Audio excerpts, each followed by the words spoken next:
এই টাইপের ডিজাইনগুলো অনেক বেশি পছন্দ করো, তাই আজকে আরও একটি ডিজাইন নিয়ে হাজির হয়ে গিয়েছি। আবার ভেবো না ডিজাইনটি তৈরি করা বোধহয় অনেক কঠিন বিষয়। এই ডিজাইনটিও আমি তোমাদেরকে এমনভাবে তৈরি করে দেখাবো যে তোমাদের কাছে এটা অনেক সহজ বলে মনে হবে। Hi guys, this is miss Sawda.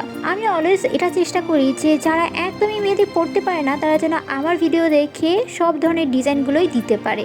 Gorgeous ডিজাইনও দিতে পারে, সিম্পল ডিজাইনগুলোও দিতে পারে, তাও আবার ডিফারেন্ট স্টাইলে। আমি জানি না আমি কতটুকু কি তৈরি করতে পারি, কিন্তু আমি 100% চেষ্টা করি তোমরা যাতে সহজভাবে এই ডিজাইনগুলো তৈরি করতে পারো। যখন অনেক কষ্টে একটি ডিজাইন তৈরি করার পরে সেটা আপলোড করি, তখন তোমরা যে রিয়াকশন দাও, যেই পরিমাণে পছন্দ করো সেই ডিজাইনগুলো, সেটা দেখে সত্যি সত্যি আমি আরও উৎসাহিত হই নতুন নতুন ভিডিও তোমাদের জন্য তৈরি করতে। তাই অবশ্যই আমাকে উৎসাহিত করার জন্য ভিডিওতে বেশি বেশি পরিমাণে লাইক করবে, শেয়ার করবে আর সুন্দর সুন্দর কমেন্ট করবে।